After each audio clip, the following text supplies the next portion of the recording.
దేవుని నామానికి మహిమ కలుగును గాక. మీ అందరికీ ప్రభువైన యేసుక్రీస్తు నామమున వందనాలు తెలియజేస్తున్నాను.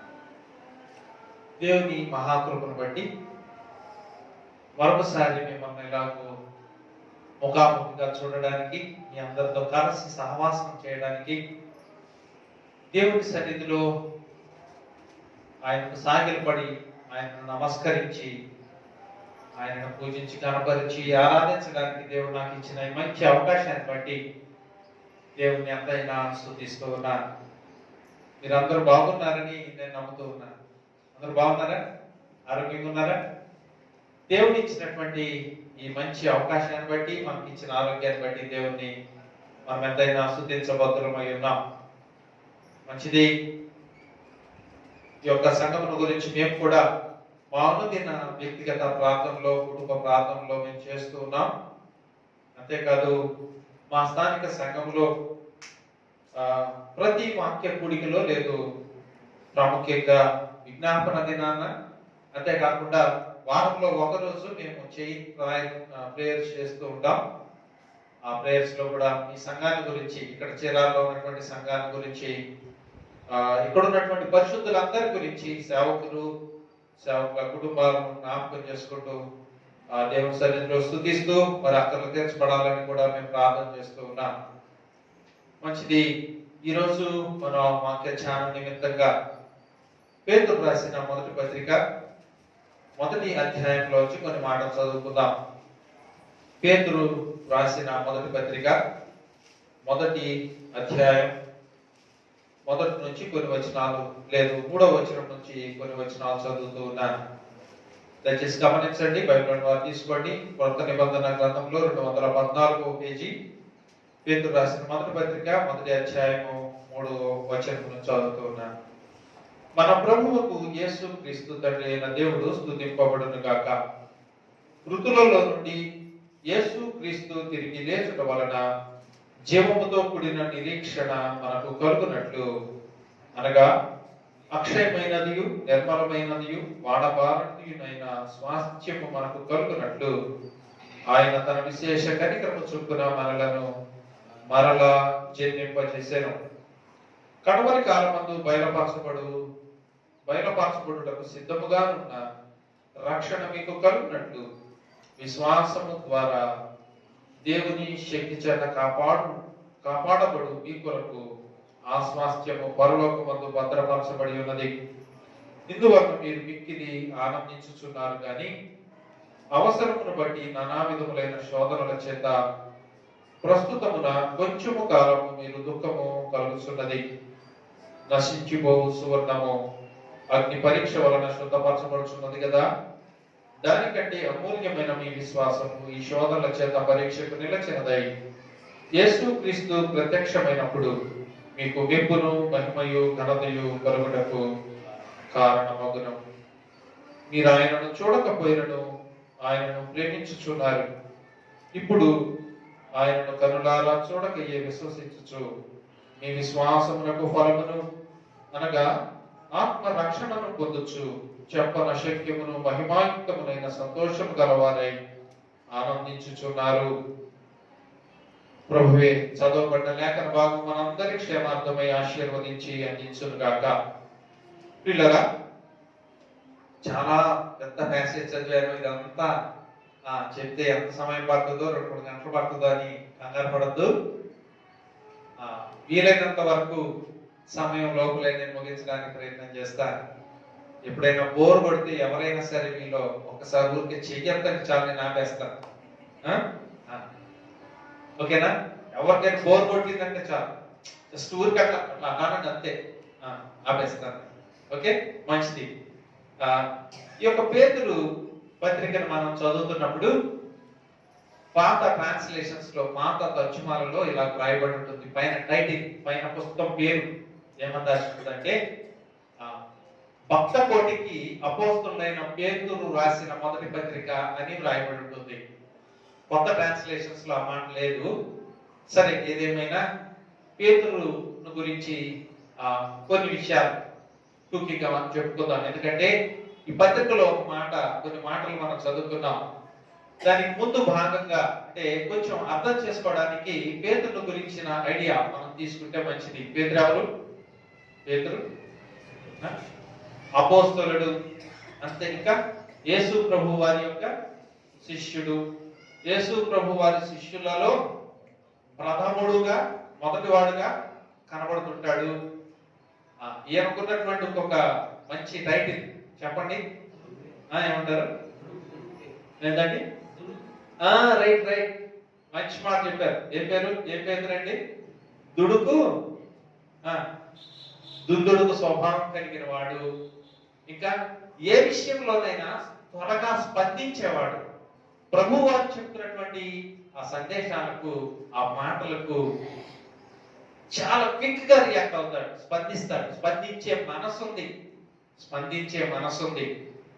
అంతేకాదు, తన అనుభవాన్ని అంతటిని రంగరించి ఇదిగో కొన్ని 2 పత్రికలు ఆయన రాశాడు.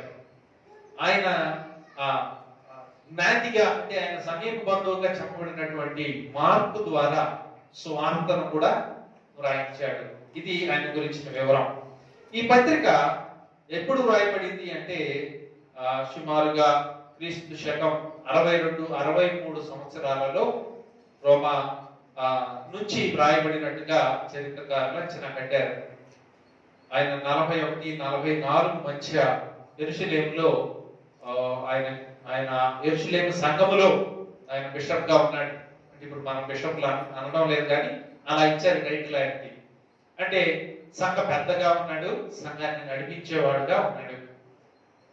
అటువంటి పేతురు 64-67 మధ్యలో, సరిగా సమయం నోట్ చేయబడలేదు, కానీ ఆయన ప్రభువు నిమిత్తముగా మత సాక్షి అయినటువంటి పేతురు మనకు కనబడతా ఉన్నాడు. ఇటువంటి పేతురు చాలా చక్కని మాటలు, అసలు ఎన్ని పత్రికలు మనం చదువుతున్నప్పుడు ఆయన అనుభవము లేకపోతే అనుభవజ్ఞుడైనటువంటి పేతురుగా మనకు కనబడతాడు. ఎంత అనుభవం అంటే 2వ పత్రికలో మనం చదువుతాం. చివరిలో అపోస్తలుడైన పౌలు ఒకసారి పేతురుని ఎదిరించాడు. ఆ ఎదిరించిన సందర్భాన్ని జ్ఞాపకం చేసుకోలేదు, కానీ పౌలుని గురించి ప్రశంసిస్తూ రాస్తాడు అక్కడ.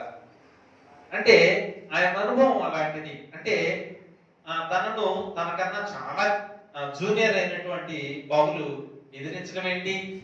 ఈగోకు పోలేదు, అహమంటం రాలేదు, పౌలును ప్రశంసిస్తూ రాశాడు. అంటే ఎంత పరిణతి చెందినటువంటి అనుభవం కలిగినటువంటి దైవజనుడిగా మనకు కనబడతా ఉన్నాడు. మనం కూడా అలాంటి అనుభవంలోకి వెళ్ళడం ఎంతైనా ధన్యతగా కనబడతా ఉంది. నెట్టుకు ఇప్పుడు మనం చదువుతున్నటువంటి వాక్య భాగంలో కొన్ని విషయాలను నేను మీ ముందుకు తీసుకురావాలని దేవుని ద్వారా ప్రేరేపించబడతా ఉన్నాను. చూడండి, 3వ వచనంలో ఒక మాట చూద్దాం, దయచేసి చూడండి. మన ప్రభువుకు యేసు క్రీస్తు తండ్రి అయిన దేవుడు స్తుతింపబడును గాక.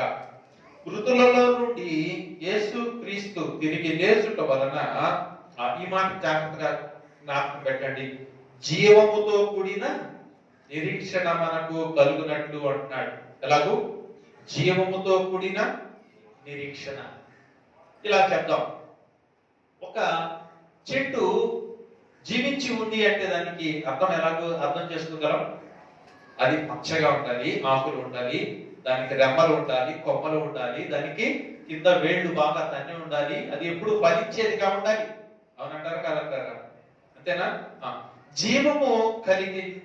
జీవము ఉంది అని మనం ఆ చెట్టును అలా చూడడం ద్వారా మనకు అర్థమవుతుంది. అలా కాకుండా రెమ్మలన్నీ ఎండిపోయి, ఆకులన్నీ రాలిపోయి, మోడువారి ఉంటే దాన్ని ఏమంటాం? జీవించిన చెట్టు అంటామా? కాదు. అలాగైతే మన ప్రభు అయిన యేసుక్రీస్తు వారు తిరిగి లేచడం ద్వారా, మరణించి తిరిగి లేచిన దాన్ని బట్టి ఏం జరుగుతుంది? జీవముతో కూడిన నిరీక్షణ మనకు కలుగుతుంది అని మనం చూస్తూ ఉన్నాం. జీవముతో కూడిన నిరీక్షణ మనకు కలుగునట్లు అంటున్నాడు. ఆయనలో జీవం ఉందంటారా లేదంటారా? ఉంది. ఆ సాక్ష్యం పేతురు, యోహానులు ఇచ్చారు. చూద్దాం, చూడండి. అపోస్తలుల కార్యముల గ్రంథం 3వ అధ్యాయము 15వ వచనాన్ని చదివితే మనం ఆ మాట చూడగలుగుతాం. మీరు చదవండి. మీరు జీవాధిపతిని చంపితిరి కానీ దేవుడు ఆయనను మృతులలో నుండి లేపెను అనేటువంటి మాట చూస్తున్నాం. చంపింది ఎవరండి? జీవాధిపతిని. జీవాధిపతిని చంపితే ఇప్పుడు ఇలాగ అనుకుందాం, ఒక చెట్టును బాగా బాగా ఆకులు రెమ్మలు పచ్చగా ఉండి ఫలాలు ఉన్న చెట్టును మనం సపోజ్ నరికేసామనుకోండి, ఇప్పుడు చెప్పండి దాన్ని జీవం ఉన్నట్ట లేదంట, ఎండిపోతా లేదా? కానీ మన ప్రభు అయిన యేసుక్రీస్తు వారు జీవాధిపతి అని చెప్పబడ్డాడు. ఆయన మరణములో నుంచి దేవుడు ఆయనను లేపాడు. మీరు జీవాధిపతిని చంపిదిరి కానీ ఆయనను దేవుడు మృతుల్లో నుంచి లేపాడు అని అంటున్నాడు. అంతేకాదు అపోస్తలుల కార్యముల గ్రంథం 2:23 అంటున్నాడు, దుష్టుల చేత శిలువ వేయించి చంపిదిరి కానీ ఆయనను మరణము బంధించి ఉంచుట అసాధ్యము కనుక ఆయన లేచి ఉన్నాడు అనేటువంటి మాట వారు సాక్ష్యం ఇస్తా ఉన్నారు. ఆయన జీవాధిపతి కదా. అంతేకాదు అపోస్తలుల కార్యక్రమం 3వ మనం చదువుకున్నట్టుగా ఆయన చనిపోయాడు కానీ తిరిగి లేచిన వాడుగా ఉంటూ ఉన్నాడు. అంటే జీవాధిపతి. కొలసీయులకు రాసిన పత్రిక 1వ అధ్యాయము 15వ వచనము నుంచి 18వ వచనం వరకు మనం చూస్తే ఆయన మూలముగా కలిగినట్టుగా ఆయన జీవాధిపతిగా మనకు అక్కడ కనబడతా ఉన్నాడు. హెబ్రీయులకు రాసిన పత్రిక 1వ అధ్యాయము 3-4 వచనాల్లో కూడా మనము ఆ విషయాలను మనం చూడగలం. ప్రియులారా, యోహాను సువార్త 1వ అధ్యాయము 1 నుంచి కొన్ని వచనాలు మనం చదివితే, ఆయనలో జీవం ఉండెను, జీవము మనుషులకు వెలుగై ఉండెను అనేటువంటి మాట మనం చూడగలుగుతున్నాం. ఆ జీవము మనుషులకు వెలుగుగా కనబడతా ఉంది. అంతేకాదు అపోస్తలుల కార్యముల గ్రంథం 10వ అధ్యాయం 36లో చూస్తే ఆయన జీవాధిపతి మాత్రమే కాదు కానీ ఆయన ప్రభువుగా కనబడతా ఉన్నాడు.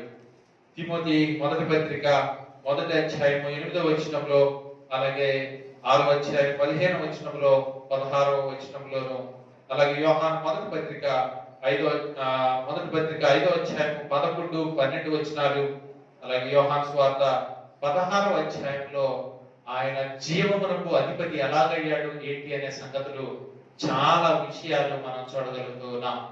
పిల్లరా, ఈ విషయాలన్నీ మనం ఆలోచన చేస్తున్నప్పుడు ఆయన జీవాధిపతి అని చూస్తున్నాం. అట్టి జీవాధిపతి జీవం ఇవ్వడానికి ఆయన ఇష్టపడుతూ ఉన్నాడు. జీవముతో కూడిన నిరీక్షణ ఇవ్వడానికి చాలిన వాడుగా కనబడుతున్నాడు. నేను ఈ రిఫరెన్స్లన్నీ ఎందుకు చెప్పానంటే, ఆయన జీవం ఇవ్వడానికి చాలిన వాడు అని ఎస్టాబ్లిష్ అవుతుంది ఈ మాటల ద్వారా, ఆ రెఫరెన్స్ ద్వారా. పిల్లరా, ఇలా కనుకుందాం, ఒక మామిడి చెట్టు మంచిగా ఎదిగింది, కాయ కాసింది. ఇప్పుడు ఆ చెట్టు మనకు ఏమి ఇవ్వడానికి సిద్ధపడుతుంది?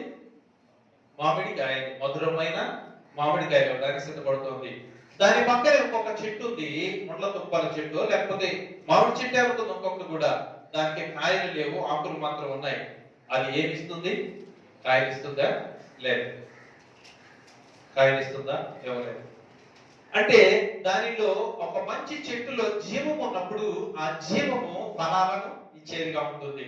అలాగే మన ప్రభువునందు జీవం ఉంది కాబట్టి, ఆయన జీవాధిపతి కాబట్టి జీవముతో కూడిన నిరీక్షణ మనకు ఇవ్వడానికి చాలిన దేవుడుగా మనకు కనబడుతూ ఉన్నాడు. అవును ప్రియులారా, మనం ఆలోచన చేస్తున్నప్పుడు జీవముతో కూడిన నిరీక్షణ మనకు కలుగునట్లు అని చెప్పి అంటున్నాడు. అంతేకాదు మరొక మాట అక్కడే చెప్తున్నాడు చూడండి, 3వ వచనం 3-4 కలిసి ఉన్నాయి కదా. పేతురు రాసిన 1వ పత్రిక 1వ అధ్యాయం 3-4 వచనాల్లో చూస్తే, జీవముతో కూడిన నిరీక్షణ మనకు కలుగునట్లు అనగా అక్షయమైనదియును నిర్మలమైనదియు వాడబారనిదియునైన స్వాస్థ్యము మనకు కలుగునట్లు ఆయన తన విశేష కనికరము చొప్పున మనలను మరలా జన్మింప చేసెను అనేటువంటి మాట చూస్తున్నాం. ప్రియులారా, ఆ విషయాలన్నీ నేను మీకు ఎక్స్ప్లెయిన్ చేయడానికి అంత సమయం సరిపోదు కనుక నేను దాటిపోతున్నాను. ఆయన నిరీక్షణ మనకిస్తున్నాడు, జీవముతో కూడిన నిరీక్షణ. అంతేకాదు అక్షయమైనదియు నిర్మలమైనదియు వాడబారనిదియునైన స్వాస్థ్యము. ఈ విషయాన్ని మనం ఆలోచన చేస్తున్నప్పుడు అక్షయమైనది అంటే క్షయము కానిది, నిర్మలమైనది ఎలాంటిది? అది ఏమి ఒడుదుడుకులు లేనటువంటిది, వాడబారనిది అంటే అది ఎండిపోదు అన్నటికీ, అది నిత్యము పచ్చగా ఉండేటువంటిది. అటువంటి స్వాస్థ్యము మనకు కలుగునట్లు ఆయన కనికరము చూపున అని చూస్తున్నాం. అవును, ఆయన కనికర సంపన్నుడు కదా. ఆయన కొత్త నిబంధన గ్రంథంలో స్వార్థలలో ప్రత్యేకంగా మాటిమాటికి మనం చూడగలిగిన మాట ఆయన కనికరపడి అనేటువంటి మాటలు మనం చూస్తాం. అవునా కదా? కనికరపడి వారిని బాగు చేశాడు, కనికరపడి స్వస్థపరిచాడు, కనికరపడి దయ్యములు వెళ్ళగొట్టాడు, కనికరపడి చనిపోయిన ఆ విధవరాలి కుమారుని లేపాడు. ఆయన కనికరం ఎంత గొప్పది! అవును, ఆయన కనికరం చాలా గొప్పది. ఆయన కనికరం లేకపోతే మనం జీవించి ఉండేవారు కానే కాదు. ఆయన కనికరపడి మనలను మరలా జన్మింపచేసాను అని చూస్తున్నాం. మరలా జన్మింపచేశాడు. యోహాను సువార్త 3వ అధ్యాయంలో మొదటి నుంచి మనం చూస్తే అక్కడ ఒక వ్యక్తితో ప్రభు సంభాషిస్తూ ఉన్నాడు. ఏమని? మరలా జన్మించడానికి గురించి. ఎవరైనా? నికోదేము అని చెప్పబడిన ఆ వ్యక్తి నికోదేముతో మాట్లాడుతూ ఆ విషయాన్ని తర్వాత చదవండి. నికోదేముతో నేనే మరలా తిరిగి ఎలా జన్మించగలను, తిరిగి తల్లిగలను కడుపులో పుట్టగలనా అని చెప్పి అడుగుతున్నప్పుడు అప్పుడు ప్రభు అతనికి చాలా వివరంగా ఆ విషయాలన్నీ తెలియజేశాడు. తర్వాత ఆ విషయాలను ధ్యానం చేయండి. నేను ముందుకు సాగుతున్నాను. నాకు దేవుడు ఇచ్చినటువంటి ప్రాముఖ్యమైన మరికొన్ని సంగతులు మీకు తెలియజేయాలని కోరుకుంటూ ఉన్నా. మొదటి అధ్యాయం 5వ వచనం. కడవరి కాలమందు బయలుపరచబడుటకు సిద్ధంగా ఉన్న రక్షణ మీకు కలుగునట్లు అంటున్నాడు. ఇక్కడ పైన కలుగునట్లు వస్తుంది. గమనిస్తున్నారా? కలుగునట్లు. ఏం కలుగునట్లు? నిరీక్షణ కలుగునట్లు, స్వాస్థ్యము కలుగునట్లు, ఇక్కడ రక్షణ కలుగునట్లు అని మనం చూస్తున్నాం. రక్షణ ప్రియులారా, ఈ రక్షణ ఎలాంటి రక్షణ? ఇక్కడ మనం చదువుకున్నటువంటిది కడవరి కాలమందు బయలుపరచబడుటకు సిద్ధముగా ఉన్న రక్షణ మీకు కలుగునట్లు అంటున్నాడు. కడవరి కాలములో ఒక రక్షణ మనకి కలుగుతా ఉంది. ఏంటా రక్షణ అంటే, ఇక్కడ రక్షణ 3 కాలములలో రక్షణ మనకు కనబడుతుంది. ఇది రాబోయేటువంటి చివరి దినాలలో అనగా లేదు మనము ప్రభు ఈ లోకం విడిస్తే, లేదు ప్రభు వస్తే మనకు దొరికేటువంటి అల్టిమేట్ గా దొరికేటువంటి ఆ రక్షణ, శాశ్వతమైన రక్షణ. ఇక ఈ రక్షణకు మరలా ఏమంటాము, దీని తర్వాత మరొకటి లేదు. అటువంటి రక్షణ మనకు ఇవ్వడానికి ఆయన ఇష్టపడుతున్నాడు. ఆయన ఆ రక్షణ కలుగు చేయడానికి ఆయన ఇష్టపడుతున్నాడు. అంతేకాదు ఇదే అధ్యాయంలో 9వ వచనంలో మనం చూస్తే మరొకసారి చూడండి. అక్కడ కూడా మరొక రక్షణ గురించి అక్కడ చెప్తూ ఉన్నాడు. మీ విశ్వాసములకు ఫలమును అనగా ఆత్మరక్షణను పొందొచ్చు అంటున్నాడు. పొందొచ్చు అనేటువంటి మాట ఇది ప్రస్తుత కాలంలో పొందేటువంటి రక్షణ గురించి ఆయన తెలియజేస్తా ఉన్నాడు. ఎఫెసీయులకు రాసిన పత్రిక 2వ అధ్యాయం 8వ వచనంలో ఇందాక సహోదరుడు కూడా జ్ఞాపకం చేశాడు ఆరాధనలో. అక్కడేం రక్షణ? అది మనం ఆల్రెడీ పొందుకున్నటువంటి రక్షణ. అది ప్రభువైన యేసుక్రీస్తునందు మనం ఇచ్చిన విశ్వాసము ద్వారా ఉచితమైన దేవుని కృప ద్వారా మనం పొందుకున్నటువంటి ఆ రక్షణ. త్రికాలములలో దొరికినటువంటి రక్షణను గురించి పేతురు తెలియజేస్తా ఉన్నాడు. ప్రియులారా, ఈ యొక్క రక్షణను మనము కొనసాగించాలి. రక్షణను కొనసాగించడంలో చాలా మెలకు కలిగి మనం ఉండాలి అని మనం నేర్చుకుంటున్నాం. చూడండి, ఇక్కడ అంటున్నాడు రక్షణ మీకు కలుగునట్లు విశ్వాసము ద్వారా దేవుని శక్తి చేత కాపాడబడుటకు అంటున్నాడు. ఈ రక్షణను మనం జాగ్రత్తగా కాపాడుకోవాల్సిన అవసరం ఉంది. పేతురు రాసిన మొదటి పత్రికలోని మనం చూస్తాం ఈ రక్షణ మనం ఎలా పొందుకున్నాం. ఇందాక ఎఫెసీయులకు రాసిన పత్రిక 2వ అధ్యాయం 8వ వచనంలో 5-6 వచనాల్లో కూడా మనం ఆ మాటలు చూడగలం. అంతేకాదు ఎలాగూ ఆ రక్షణ పొందుకున్నాం అనే సంగతిని ఇక్కడ పేతురు కూడా ప్రస్తావిస్తా ఉన్నాడు. మొదటి అధ్యాయం 19వ వచనంలో చూస్తే అమూల్యమైన రక్తము చేత అనగా నిర్దోషమును నిష్కలంకమునకు గొర్రె పిల్ల వంటి క్రీస్తు రక్తము చేత విమోచించబడిద్దని మీరు ఎరుగుదురు కదా అంటున్నాడు. కొన్ని ప్రతులలో మీరు రక్షించబడిద్దని మీరు ఎరుగుదురు కదా అని కూడా ఆ ట్రాన్స్లేషన్స్ కనబడతాయి. ప్రియులారా, మనము ఎలా రక్షించబడ్డామంటే ప్రభువైన యేసుక్రీస్తు వారి యొక్క రక్తము ద్వారా విమోచించబడ్డాము అని మనం జ్ఞాపకం చేసుకుంటూ ఉన్నాం. మనకు శాశ్వత రక్షణ దేవుడు ఇవ్వడానికి ఆయన ఇష్టపడతా ఉన్నాడు. పేతురు తన పత్రికలో ఈ మాట తెలియజేస్తున్నాడు. విశ్వాసము ద్వారా అని మనం చూస్తున్నాం. విశ్వాసము ద్వారా దేవుని శక్తి చేత కాపాడబడుటకు కాపాడబడు మీ కొరకు ఆ స్వాస్థ్యము పరలోకమందు భద్రపరచబడి ఉన్నది అంటున్నాడు. మన రక్షణ శాశ్వతము. అది ఎక్కడ భద్రపరచబడింది? పరలోకములో. పరలోకములో మన రక్షణ శాశ్వతంగా ఉంది. అది ఇక ఎటర్నిటీ, ఇక మనకు అది పోయేది కాదు. ఒకసారి రక్షించబడిన నీవు నేను, మన రక్షణ ఎలాంటిది? శాశ్వతమైనది. ఇక అది ఎన్నటికి పోదు. మరొక మాట మనం జ్ఞాపకం చేసుకుంటే, అసలు మన రక్షణ సెక్యూర్డ్ గా ఉంది. సేఫ్ లాకర్ లో పెట్టి, అంటే మనం బ్యాంక్ లాకర్ లో పెట్టి తాళం వేసుకుని తాళం తెచ్చి ఇంటి పెట్టుకుంటే మన వస్తువులు ఎంత బ్యాంక్ లాకర్లు ఎంత సేఫ్ గా ఉంటాయో అంత సేఫ్ గా మన రక్షణ ఉంచబడింది. ఎక్కడ ఎక్కడ? ఫిలిప్పీయులకు రాసిన పత్రిక 3వ అధ్యాయం 20వ వచనంలో చూస్తే ఆ మాట మనం చూడగలుగుతాం. చూడండి, ఫిలిప్పీయులకు రాసిన పత్రిక 3వ అధ్యాయం 20వ వచనం. మన పౌరస్థితి పరలోకమందు ఉన్నది, అక్కడ నుండి ప్రభువైన యేసుక్రీస్తును రక్షకుని కొరకు కనిపెట్టుకొని ఉన్నాము అని. పిల్లరా, మన పౌరస్థితి లేదు, మన రక్షణ, శాశ్వతమైన రక్షణ, మనకివ్వబడినటువంటి సిటిజన్షిప్ ఎక్కడుంది? పరలోకములో భద్రంగా ఉంది. ఈ విషయాన్ని మనం అర్థం చేసుకుంటే, ఈ విషయంలో మనకు కొంచెం క్లారిటీగానే ఉందనుకోండి, మనం ఏం ఆలోచన చేయం? సాధారణంగా ఒక సంగతి ఆలోచన చేస్తాం. బాగా చదువుకున్న పిల్లలైతే నేను అమెరికా వెళ్ళాలి, నేను కెనడా వెళ్ళాలి, నేను ఆస్ట్రేలియా వెళ్ళాలి. తల్లిదండ్రులు కూడా ఏమనుకుంటున్నారు? మా అమ్మాయి లేకపోతే మా అబ్బాయి అక్కడికి వెళ్ళాలి, అక్కడ వెళ్ళిన తర్వాత ఏం కావాలి మనకి? అమెరికాలో గ్రీన్ కార్డు, లేకపోతే కెనడాలోకి ఏదో కార్డు ఉంది, ఆస్ట్రేలియాలో ఒక రకమైంది, బ్రిటన్ లో ఒక రకంగా. ఆ కార్డు అంటే ఏంటిది? అక్కడ సిటిజన్షిప్, అంటే అక్కడ పౌరసత్వం కావాలని కోరుకుంటున్నాం. ఎందుకు? అక్కడైతే సేఫ్ గా ఉంటారు, బాగుంటారు, సౌకర్యాలు ఉంటాయి, అన్ని ఉంటాయని అనుకుంటున్నాం. అయితే ఇప్పుడు చెప్పండి, మనకివ్వబడినటువంటి పౌరసత్వం ఎలాంటిది? మనకి ఇవ్వబడిన పౌరసత్వం, మన పౌరసత్వం ఎక్కడుంది? పరలోకంలో ఉంది.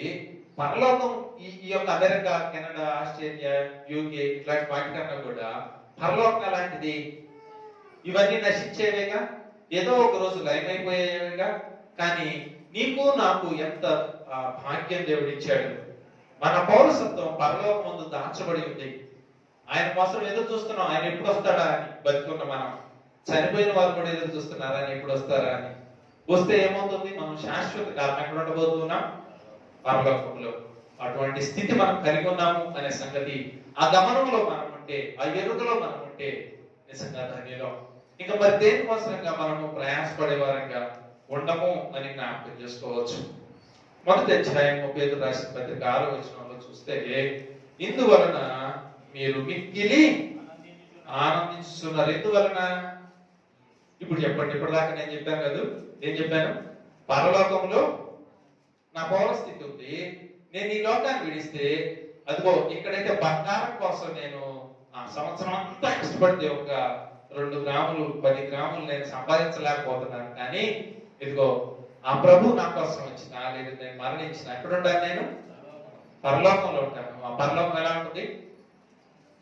నా వేలు పెట్టుకోవడానికి ఉంగరానికి, లేకపోతే సహోదరులు అయితే ఆ మెడలు వేసుకునే రకరకాల ఆర్నమెంట్స్, నెక్లెస్, లేకపోతే దండలు, ఇంకే కావాలి కదా. అక్కడ ఎట్లా ఉంటుందంటే నేను చెప్పలేను, వర్ణించలేను. ఎందుకంటే అసలు అనుకుంటేనే నా మనసు ఉప్పొంగుతుంది. కాలికి ఎన్ని ఉంటుందండి బంగారం, వీధులు బంగారంగా ఉన్నాయి, బంగారం మీద నడవబోతున్నాం. అసలు ఇలా ఒకసారి ఆలోచించేయండి. సపోజ్ ఇంటి నిండా బంగారం ఉందనుకోండి, ఏం చేస్తారు? కిందేస్తారు. ఎక్కడ పెట్టారు? షరఫులు లేవు, అయిపోయింది, కింద పరుస్తారు. ఇంకా నిండుతుంది, ఏం చేయాలి? నడుస్తారు దాని మీద, ఇంకా దాని మీద పడుకుంటారు. ఏం చేస్తాం? ఎక్కడ వేస్తాం?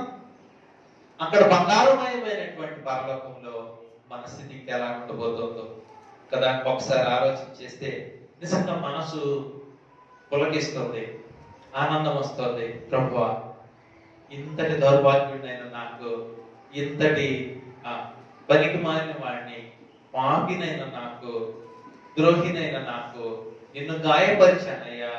అటువంటి నాకు నువ్వు పరలోకములో ఆ బంగారం మీద, ఆ బంగారు వీధులలో నడిపిస్తావా దేవా. నీకు ఎంత కరుణ కలిగిన దేవుడు అయ్యా. నీ దేవుని స్తుతించకుండా ఉండగలమా? ఖచ్చితంగా దేవుని స్తుతించే వారంగా ఉంటాం. ఖచ్చితంగా దేవుని ఆరాధించే వారంగా ఉంటాం. ఆనందం కలుగుతా ఉంది. అదే అంటున్నాడు ఇక్కడ కదా. ఏమంటున్నాడు చూడండి దయచేసి.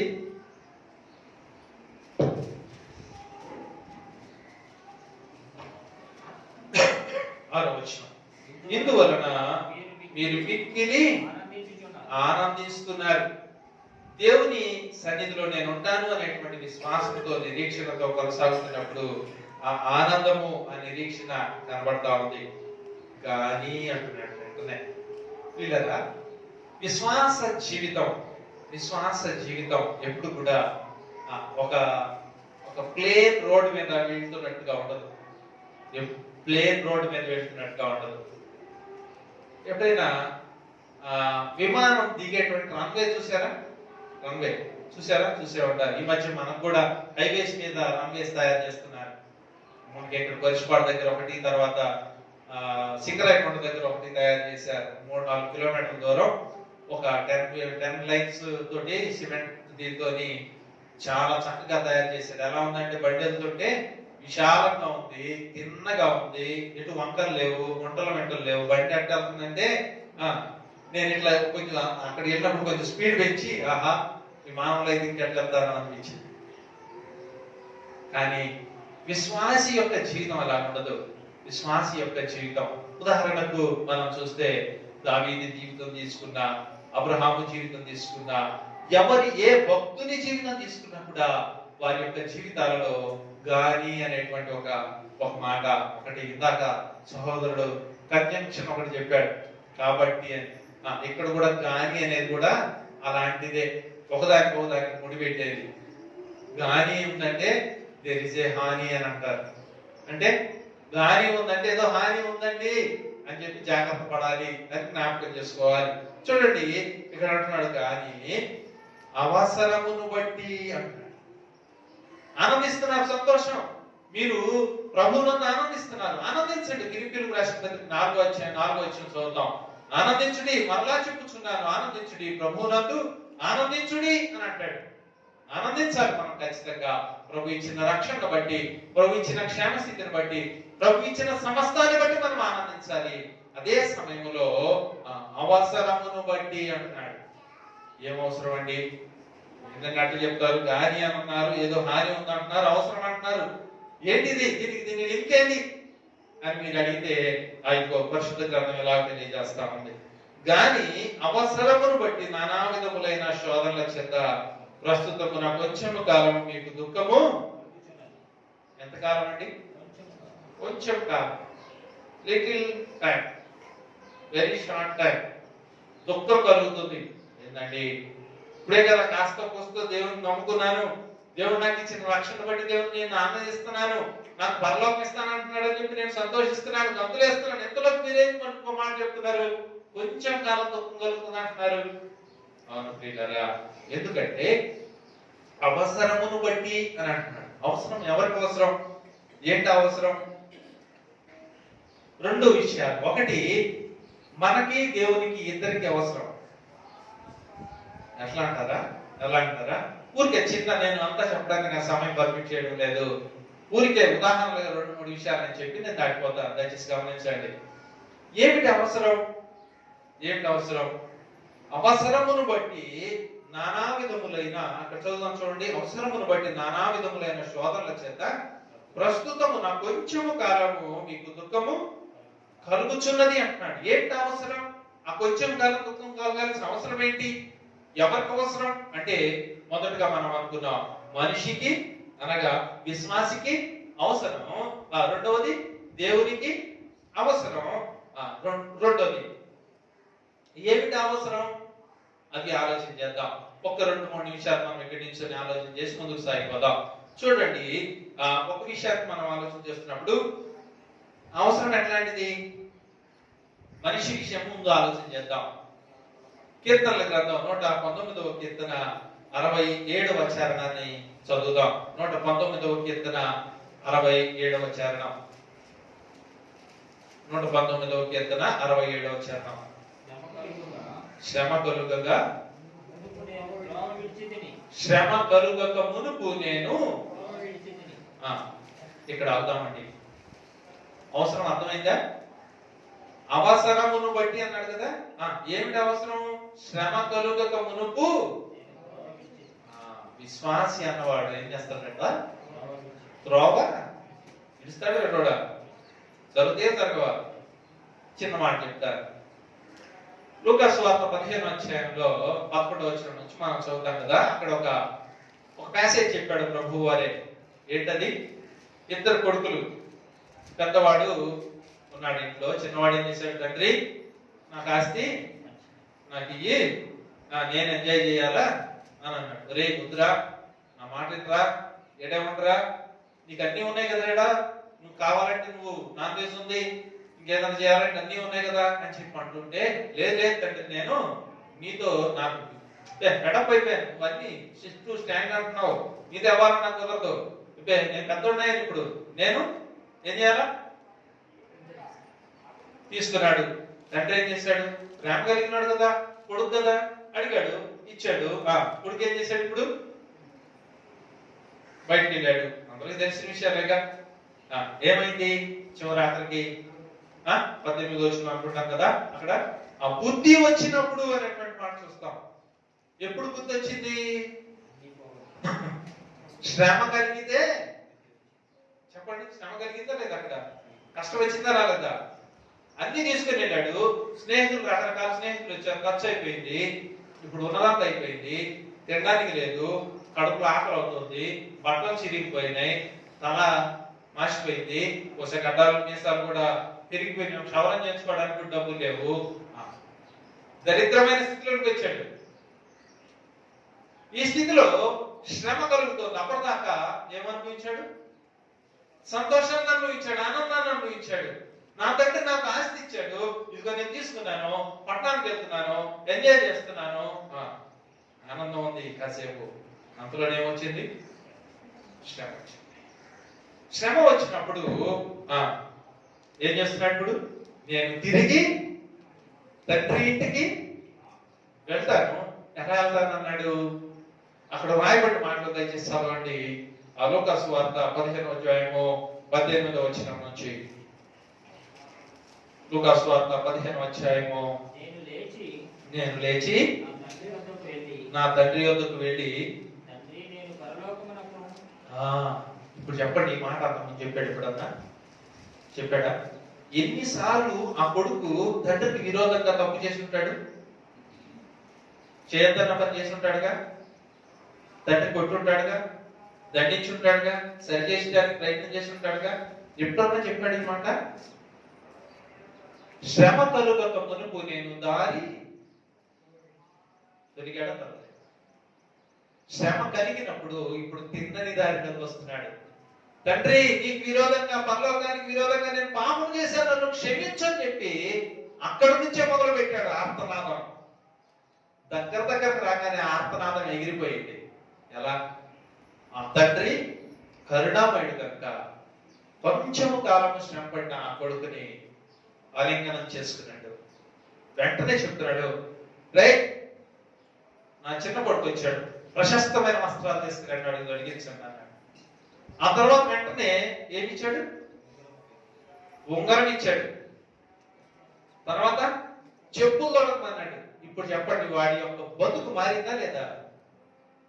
వాడి జీవనం మారిందా లేదా? శ్రమ కలిగిన తర్వాత వాడి జీవితం మారింది. పిల్లరా, శ్రమ కలుగక మునుపు నేను. అలాగైతే శ్రమ మనకు అవసరమైంది. శ్రమ మనిషిగా మనకు అవసరమైంది. రెండో మాట చూద్దాం. కొన్ని మాటలు, ఇంకొక 2-3 విషయాలు ఆలోచించాలి. దయచేసి చూడండి. యోగును మనం ఆలోచన చేసాము ఎప్పుడైనా? యోగును గురించి మొదటి అధ్యాయం, 2వ అధ్యాయం, 3వ అధ్యాయం వరకు, 2వ అధ్యాయం వరకు యోగును గురించిన టెస్ట్ మనీ మనకు కనబడతారు. యోగును గురించి దేవుడే సాక్ష్యం ఇస్తున్నాడు. ఏమని? యథార్థవర్తనుడు, న్యాయవంతుడు, దేవుని యందు భయభక్తులు కలిగిన వాడు. ఇటువంటి వాడు ఇంకెక్కడ? అటువంటి యోగుకు శ్రమ కలిగింది. 8వ అధ్యాయంకి వచ్చేటప్పుడు బిల్దదు మాట్లాడుతూ ఉంటాడు. స్నేహితుడైన బిల్దదు ఏం ఎస్టాబ్లిష్ చేయాలని చూస్తాడంటే ఆ అధ్యాయంలో, నువ్వేదో తప్పు చేశావు, నువ్వేదో పొరపాటు చేశావు, నీకు తెలియకుండా చేసి ఉంటావు, తెలిసో చేసి ఉంటావు, నువ్వు ఇప్పుడైనా ఒప్పుకో, దేవుడు నిన్ను చివరాకరకు వస్తాడు.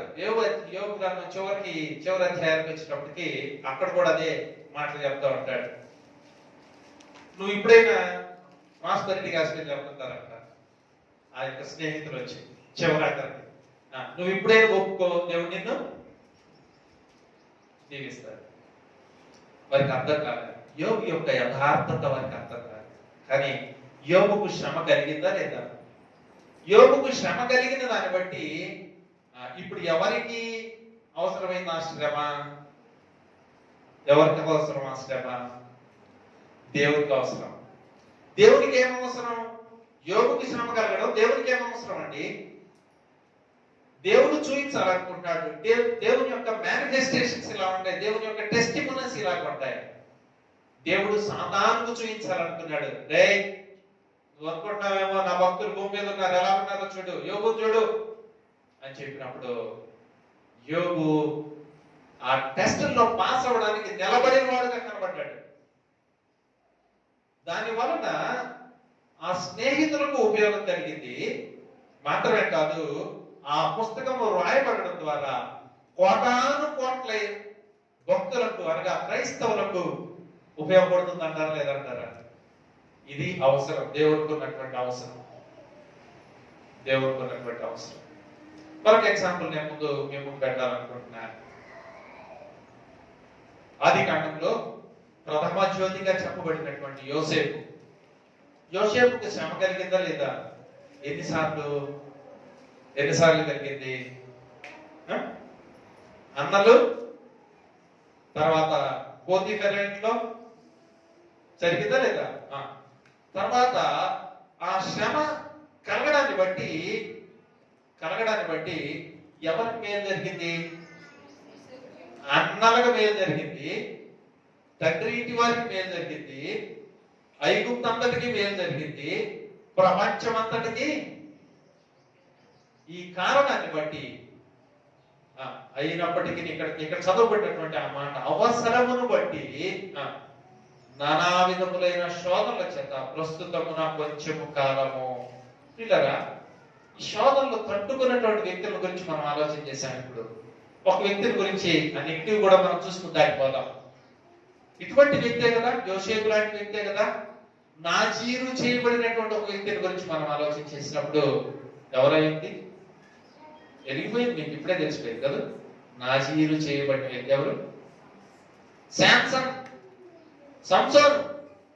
సంసోను కూడా దేవుడు ఎంతటి శక్తిని ఇచ్చాడో. సింహాన్ని చంపేశాడు, 1000 మందిని చంపేశాడు గాడిదతోటి, మంచి స్టామినా ఇచ్చాడు. అయితే ఆనందకరమైన సన్నివేశాలు. సంసోను కూడా ఆనందిస్తుంటాడు, ప్రభువా, దేవా, నువ్వు నాకెంత శక్తినిచ్చావు, నీ పక్షంగా నేను పనిచేస్తాను. ఆత్మచేత పైగా ప్రేరేపించబడుతున్నాడు అప్పుడు శాంసన్. కానీ ఆ వచ్చినటువంటి ఆ స్వల్పకాలమైనటువంటి ఆ శోధనను శాంసన్ ఏం చేయలేకపోయాడు, తట్టుకోలేకపోయాడు. వీళ్ళరా, ఈ ఉదాహరణలన్నీ మన ముందు ఉంచడానికి ప్రభువు కోరుకుంటున్నాడు. కారణం ఏంటంటే ఇవన్నీ ఆ గ్రంథమందు వ్రాయబడి యుగాంతమందున్న మనకు బుద్ధి కలుగటకై వ్రాయబడ్డాయి అని మనం చూస్తున్నాం. కొద్ది కాలం అయినప్పటికీ నానా విధములైన శోధనల చేత అన్నాడు. అందరికీ ఒకే రకంగా ఉన్నాయా? ఇప్పుడు మనం జ్ఞాపకం చేసుకున్నటువంటి యోసేపు జీవితంలో వచ్చిన శ్రమలు, యోగు జీవితంలో వచ్చిన శ్రమలు, శాంసన్ జీవితంలో వచ్చినటువంటి శ్రమలు, దావీదు జీవితంలో వచ్చినటువంటి శ్రమలు అన్ని ఒకే రకంగా ఉన్నాయా? అందుకే అన్నాడు నానా విధములైన శ్రమలు. ఒక్కొక్కరికి ఒక్కొక్క పాయింట్ లో దేవుడు శ్రమ కలుగు చేస్తాడు. ఏమిటి దేవునికి అలాగూ చేయడాన్ని బట్టి వచ్చేటువంటి లాభం అంటే, మొదటిది సాతానుకి చూపించాలనుకున్నాడు తన పవర్ ఏంటో. తనేంటో చూపించాలనుకున్నాడు, తన భక్తులు ఎలాంటి వారో చూపించాలనుకున్నాడు, లోకానికి చూపించాలనుకున్నాడు. ఇదిగో మనకు ఆశీర్వాదకరంగా ఆ స్థితులను మార్చడానికి ఆయన ఇష్టపడతా ఉన్నాడు. అబ్రహాము కూడా కొంచెం ఇబ్బంది పడ్డాడు కదా, కొన్ని శోధనలు గుండా వెళ్ళాల్సి వచ్చింది. కానీ అబ్రహాము తర్వాత ఏమయ్యాడు? విశ్వాసము దేవుని మీద విశ్వాసము సడలని విశ్వాసము దేవుని మీద కలిగి ఉన్న కారణాన్ని బట్టి అబ్రహాముని ఏమన్నారు? విశ్వాసులకు తండ్రి అని చెప్పబడ్డాడు. అలాగైతే ఆ తరువాతి తరాలు ఎలాగో ఆశీర్వదించబడ్డాయో మనం జ్ఞాపకం చేసుకుంటాం. యోబు ఆ శ్రమల గుండా ఆ కొద్ది కాలము శ్రమలు, కానీ యోబుకు వచ్చినంత శ్రమ వీళ్ళ నాకో నీకో వస్తే తట్టుకోగలమంటారా? నా వల్ల అయితే కాదండి, నిజం చెప్తున్నాను నేను. నా వల్ల కాదు. ఎందుకు కాదు? నా వల్ల నా స్వంతగా అంటే నేను ఒక ఈ వ్యక్తిగా నాకు సాధ్యం కాదు, కానీ దేవుని కృప నాకు తోడుగా ఉంటే అది సాధ్యం అవుతుంది. అది సాధ్యం. అలాగైతే దేవుని కృప మన పట్ల నిండుగా ఉండాలని దేవుని సన్నిధిలో మనం ప్రార్థించవలసిన వారంగా ఉంటా ఉన్నాం. యోబుకు వచ్చిన శ్రమల తర్వాత యోబు ఎలాగో దీవించబడ్డాడు? డబుల్ ద పోర్షన్ కదా, రెండంతలుగా ఆశీర్వదించబడ్డాడు. యోసేపు శ్రమల తర్వాత ఏమయ్యాడు? ఎంత హెచ్చించబడ్డాడు కదా. దానియేలుకి శ్రమల తర్వాత, షడ్రక మేషాకు అబేద్నెగోలకు శ్రమల తర్వాత వారు ఎంత ఉన్నతమైన స్థానానికి హెచ్చించబడ్డారో, అలాగైతే నీ జీవితంలో నా జీవితంలో శ్రమ కలగడానికి, శ్రమ పడడానికి మనం ఇష్టపడుతున్నామా? ఒకవేళ ఇష్టపడకపోతే ఎప్పుడైనా ప్రభువా నీ చిత్తానుసారమైన శ్రమలు పడడానికి అనుమతించు, నేను సిద్ధం. ఆ శ్రమలను, ఆ శోధనలను జయించే శక్తిని నాకు ఇవ్వు దేవా. తద్వారా నీవు నన్ను డబుల్ ద పోర్షన్, రెట్టింపుగా నన్ను ఆశీర్వదించబోతున్నావు, అందును బట్టి నీకు స్తోత్రం అని చెప్పి దేవునికి మనల్ని మనం అప్పగించుకోవాల్సిన వారంగా ఉంటూ ఉన్నాం. చివరిగా ముగింపులోకి వద్దాం. మనం దయచేసి చూడండి, సమయం అయిపోతుంది.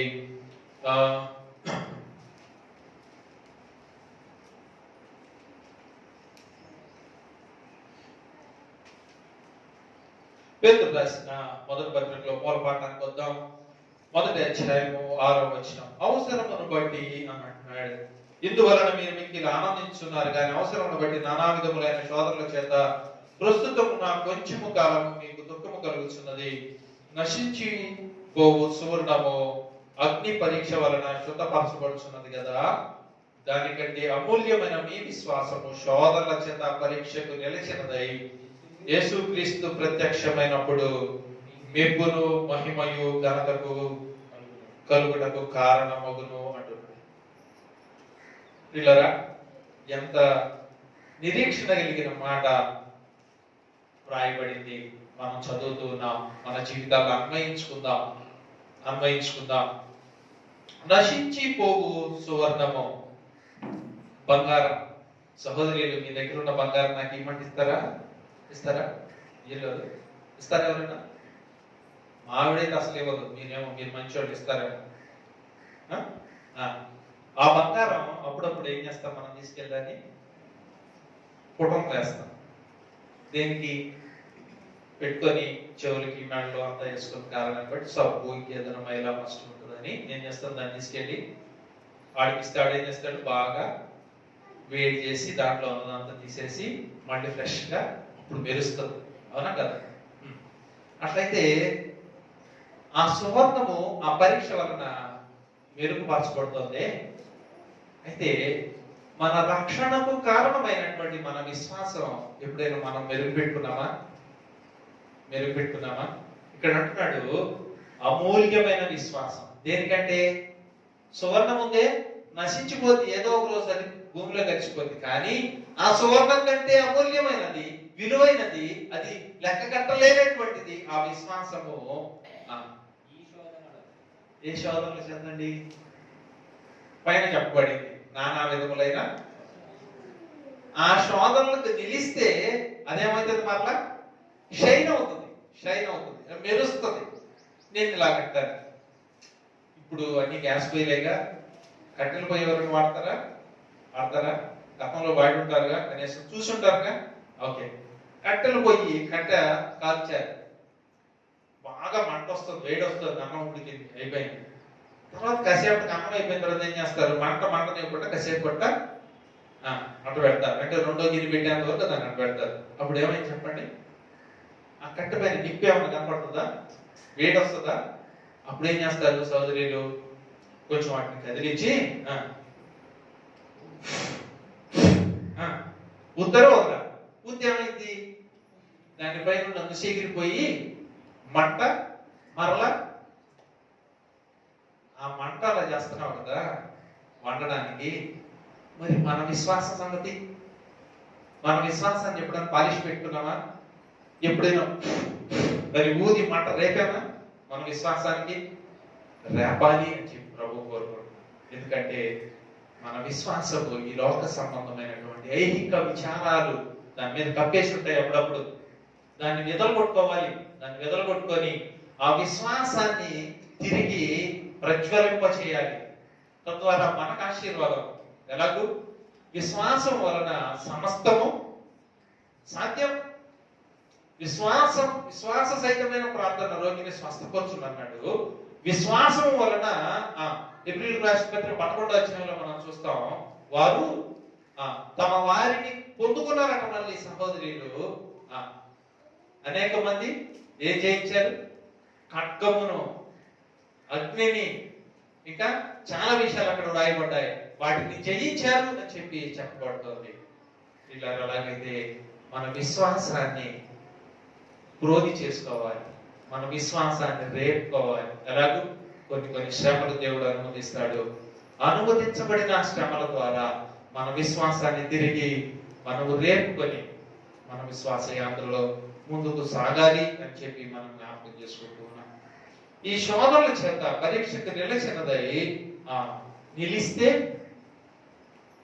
ఇలాగంటానండి, నేను ఒక షాప్కి వెళ్ళి బంగారం కొన్నాను, ఒక 5 నిమిషాలు ఎక్స్ట్రా తీసుకుంటాను, దయచేసి ఏమనుకోవద్దు. ఇబ్బంది ఉందా, గౌరవం ఉందా చెప్పండి, ఆగేస్తాను. ఓకే, బంగారం కొన్నాను, ఎందుకు అనుమానం వచ్చింది, తీసుకెళ్ళి నాకు తెలిసిన కంసాల దగ్గర ఇచ్చాను. వాడు ఏం చేశాడు, వేడి పెట్టి ఆ టార్చర్ పెట్టి గ్యాస్ ఏదో వెలిగించి వాడు వేడి చేస్తాడు.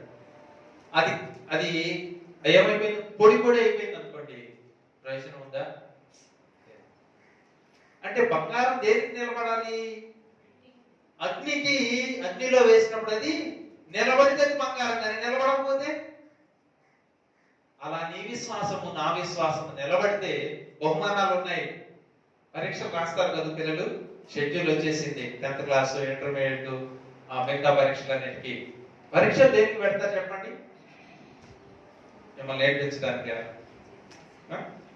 మిమ్మల్ని దేనికి పెడతారు పరీక్ష? మీరు ఈ స్థాయి నుంచి దీని పై స్థాయికి ప్రమోట్ చేయబడడానికి పరీక్ష పెడతారు, అంతేనా? అంతేగాని ఏమో ఎప్పుడు వీళ్ళు సచ్చినోళ్ళు పరీక్షలు పెడతా ఉంటారు. వారానికి ఒకసారి, నెలకు ఒకసారి, సంవత్సరానికి ఒకసారి అయితే మరీ దారుణం. మా ఇంట్లో మా అమ్మ మా నాయన అంతా ఉంటారు అంటారా? అంటారా పిల్లరా? అట్లాగైతే పిల్లలు అలా అనుకుంటే మనం కూడా అలా అనుకుంటున్నామా? విశ్వాసులమైన మనకు కలిగే పరీక్షలలో నిలచిన వారమైతే అపోస్తలుడైన పౌలు అంటాడు తిమోతికి రాసిన 2వ పత్రికలో 4వ అధ్యాయంలో కదా, నేను మంచి పోరాటము పోరాడితిని, నా విశ్వాసమును కాపాడుకుంటుంది, నా పరుగు కడముట్టించింది. అక్కడ చెప్పినటువంటి మాట శ్రేష్టమైన మాట, నా కొరకు కిరీటం ఉంది. పరీక్షలో పాస్ అయితే కిరీటం ఉంది, పరీక్షలో పాస్ అయితే మెప్పు ఉంది. ఇక్కడ ఉంది, ఇక్కడ ఏం చెప్పబడుతుంది? ఒక మాట చదువుకొని మనం ముగింపులో వచ్చేస్తున్నాం. దయచేసి చూడండి, దానికంటే అమూల్యమైన మీ విశ్వాసం శోధనల చేత పరీక్షకు నిలచింది, యేసు క్రీస్తు ప్రత్యక్షమైనప్పుడు మీకు మెప్పు, మహిమయు, ఘనతయు కారణమగును అంటున్నాడు. మహిమ, ఎలాంటి మహిమ?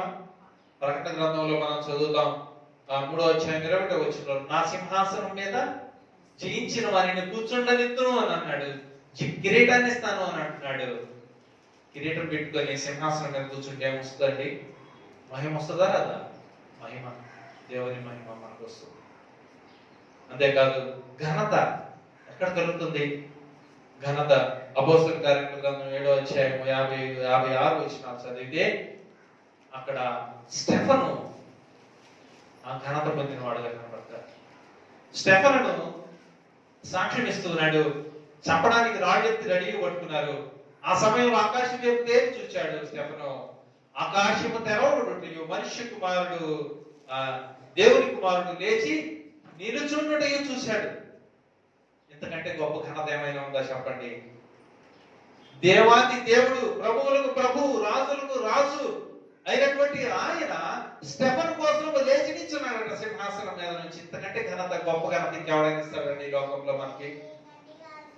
ఆ ఘనత పొందాలంటే మన విశ్వాసము పరీక్షకి నిలచినదిగా ఉండాలి అని మనం జ్ఞాపకం చేసుకుంటా ఉన్నాం. వీళ్ళరా ఫలము ఉన్నది, ఫలం ఉన్నది. మన విశ్వాసమును నిలబెట్టుకుంటే ఫలం ఉంది. మన విశ్వాసము పరీక్షించబడుతుంది. అట్టి విశ్వాసం కలిగి ఉంటున్నామా? లేక ఇదిగో ఆయన శిష్యులు అనేక సార్లు ఆ ప్రభు అన్నమాట అల్ప విశ్వాసులారా గద్దించాడు. అవిశ్వాసం రాకుండా సహాయం చేయని చెప్పి స్వస్థత పొందబడడానికి వచ్చినటువంటి ఆ వ్యక్తి ప్రభువుని అడుగుతా ఉన్నాడు. నువ్వు నమ్ముతున్నావా? విశ్వాసం ఉందా అన్నప్పుడు అవిశ్వాసము కలుగకుండా నాకు సహాయం చేయి అని చెప్పి ప్రభువుని అడుగుతా ఉన్నాడు. అలాగైతే ఎలాంటి విశ్వాసం మనం కలిగి ఉన్నాం? ఎలాంటి విశ్వాసం కలిగి ఉన్నాం? ఒకవేళ మనం పరిపూర్ణమైనటువంటి విశ్వాసం కలిగి ఉంటే దేవుని దగ్గర నుంచి మనకు మెప్పు ఉంది, ఘనత ఉంది, ఇదిగో బహుమానం ఉంది. ఈ సంగతిని మనం జ్ఞాపకం చేసుకున్నప్పుడు దేవుని సన్నిధిలో మనం ఆ విశ్వాసంతో ముందుకు సాగేవారంగా ఉంటాం. హెబ్రీయులకు రాసిన పత్రిక 11వ అధ్యాయం మొత్తం చదివి 12వ అధ్యాయంలోకి వెళ్ళేటప్పటికీ అక్కడ చెప్పబడినటువంటి మాట, ఇంత గొప్ప సాక్షి సమూహము మేఘము వలె మనల్ని ఆవరించి ఉన్నందున సులువుగా చిక్కులు పెట్టు పాపమును చదవండి. 12వ అధ్యాయము 2వ వచనం, మొదటి 2 వచనం. ఇంత గొప్ప సాక్షి సమూహము మేఘం వలె మనల్ని ఆవరించి ఉన్నందున మనము కూడా ప్రతి భారమును సులువుగా చిక్కులు పెట్టు పాపమును విడిచిపెట్టి విశ్వాసమునకు కర్తయు దానిని కొనసాగించు వాడైన యేసు వైపు చూచుచు మన ఎదుట ఉంచబడిన పందెములో ఓపికతో. ఈ మాట మనం జ్ఞాపకం చేసుకుందాం. ఈ మాటతో మనము ఈరోజు వాక్య ధ్యానాన్ని ముగిస్తున్నాం. మనం అలాంటి విశ్వాసం కలిగి విశ్వాస వీరులు మన ముందు కనబడుతూ ఉండగా, ఇదిగో ప్రభువా అట్టి విశ్వాసాన్ని నాకు కూడా దయచేయి. నేను కూడా నీ కొరకు గొప్ప కార్యాలు చేయాలని ఇష్టపడుతున్నాను. నా పేరు కూడా నువ్వు ఇదిగో విశ్వాస వీరుల పట్టికలో ఎలాగైతే వారి పేర్లు రాశావో నా పేరు కూడా అలాగూ రాయబడడానికి, నీ జీవ గ్రంథంలో అలాగూ రాయబడడానికి నాకు కూడా అవకాశం ఇవ్వని చెప్పి మన జీవితాలను ప్రభువుకి అర్పిద్దాం. అలా ముందుకు సాగడానికి పరిశుద్ధాత్మ దేవుడు అందరినీ బలపరిచి నడిపించును గాక.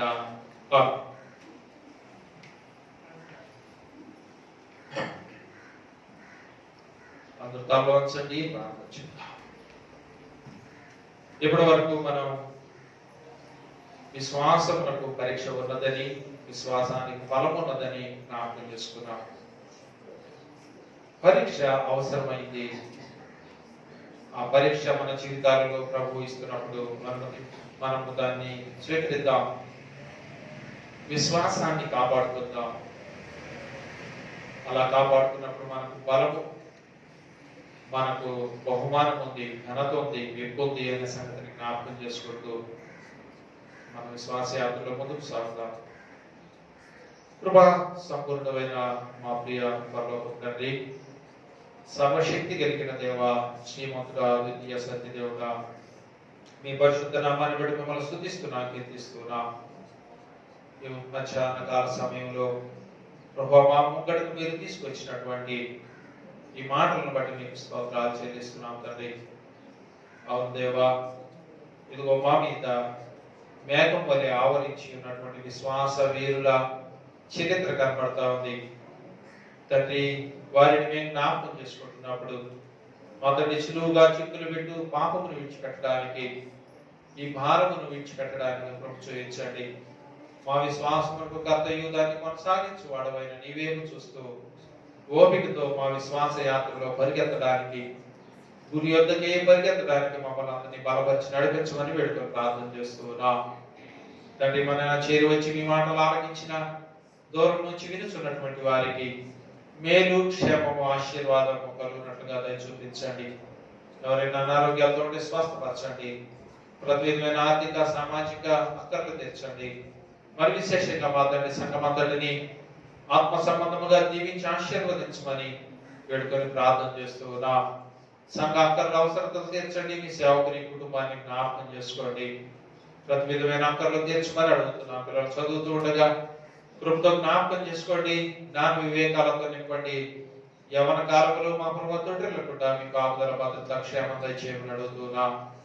చేరి వచ్చిన మా ప్రియులను వారి కుటుంబాలు నిండారులుగా దీవించి ఆశీర్వదించమని, మరి మీ చిత్తాన్ని బట్టి నన్ను క్షేమంగా ఇక్కడికి తీసుకొచ్చి మాతని మీ మాటలు మాతని మేము ఆలోచన చేయడానికి అనుకూలపరిచినందుకు మీకు స్తోత్రములు చెల్లిస్తూ, మరి మీ చిత్తాన్ని బట్టి మరలా మేము కలుసుకుని పర్యంతం మీ కృప, మీ సన్నిధి, మీ సహవాసం నాకును మాకును సంఘమంతటిని దయచేయమని యేసు ప్రభు శ్రేష్టమైన నామములోనే స్తోత్రములు చెల్లిస్తూ వేడుక ప్రార్థన చేస్తున్నాం పరమ తండ్రి. ఆమేన్.